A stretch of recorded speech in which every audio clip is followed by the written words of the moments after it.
Le Point Bourse vous est présenté par Bourse Direct.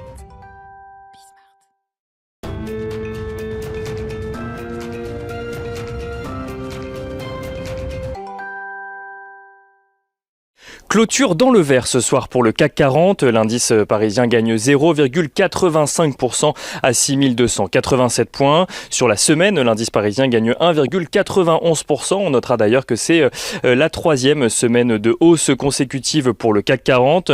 L'optimisme est d'ailleurs toujours de mise sur le marché parisien depuis ce matin, alors que les signaux d'un retour à la normale parviennent des États-Unis mais aussi de Chine.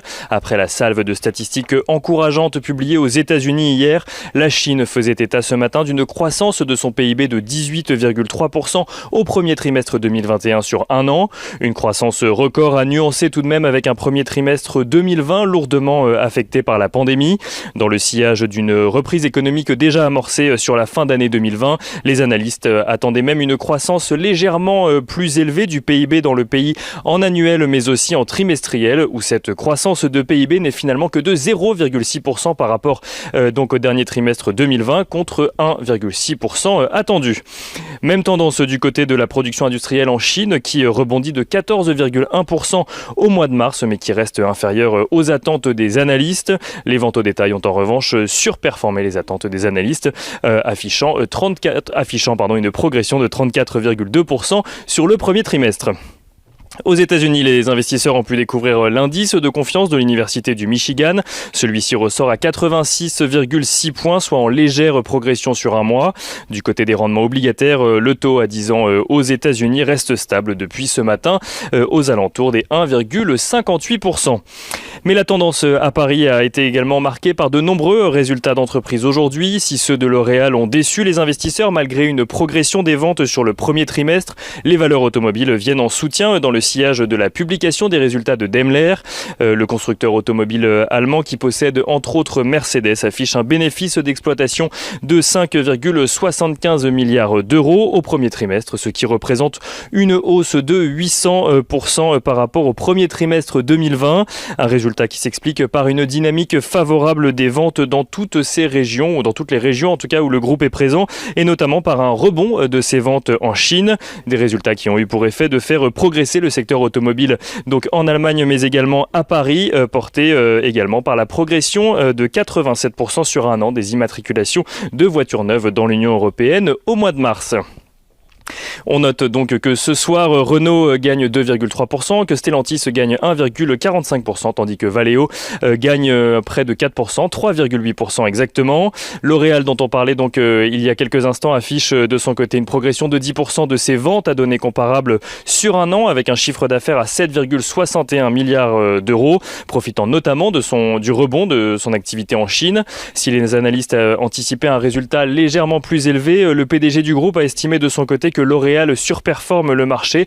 Il le surperformerait de 2,5 fois. L'Oréal qui est d'ailleurs confiant dans sa capacité à faire progresser ses résultats sur l'ensemble de l'année. Il n'empêche que les résultats de L'Oréal donc pour ce premier trimestre 2021 sont sanctionnés par le marché avec un titre qui perd 1,82% et qui signe la plus forte baisse du CAC 40 ce soir. Du côté des autres valeurs à suivre à Paris aujourd'hui, la Française des Jeux a annoncé ce matin que son chiffre d'affaires progressait de 5,2% au premier trimestre 2021. Le groupe de jeux d'argent a notamment constaté une hausse de près de 12% de ses mises sur la période grâce notamment aux mises en ligne, 2 fois plus nombreuses que l'année dernière. Les mises en ligne qui représentent d'ailleurs à peu près 12% du chiffre d'affaires du groupe actuellement. La Française des Jeux qui s'apprécie ce soir d'un peu plus de 0,5%. Fnac Darty annonce de son côté une croissance de 21,7% de son chiffre d'affaires au premier trimestre 2021 toujours à 1,81 milliard d'euros. Le groupe anticipe cependant un premier semestre toujours marqué par la crise sanitaire et s'attend plutôt à revenir à une situation normale au second semestre. Fnac Darty qui reste donc confiant mais prudent sur sa performance en 2021. Le groupe s'apprécie tout de même ce soir de plus de 4,9%. Et on finit avec Virbac à Paris qui qui annonçait ce matin un bond de 17,5% de ses ventes au premier trimestre à 266 millions d'euros. Le spécialiste de la santé animale revoit à la hausse ses objectifs pour 2021 et anticipe à présent une croissance de son chiffre d'affaires de l'ordre de 6 à 10%. Le titre Virbac qui affiche ce soir une progression de 18,5%. Et on note rapidement, non plus à Paris mais à Wall Street, que Morgan Stanley, la dernière grande banque américaine à faire le point sur ses résultats trimestriels cette semaine, annonce des résultats en forte hausse et supérieurs aux attentes. Morgan Stanley qui affiche un profit net de 4,1 milliards de dollars contre 1,7 milliard de dollars un an plus tôt. Son bénéfice par action ajusté ressort à 2,22 dollars contre 1,68 attendu. Et on finit du coup ce point de la journée mais également de la semaine avec l'agenda de la journée de lundi. Lundi, les investisseurs suivront les publications trimestrielles de Forestia mais aussi de GTT ou encore de Mercialis. Aux États-Unis, Coca-Cola ou encore United Airlines publieront également leurs résultats trimestriels.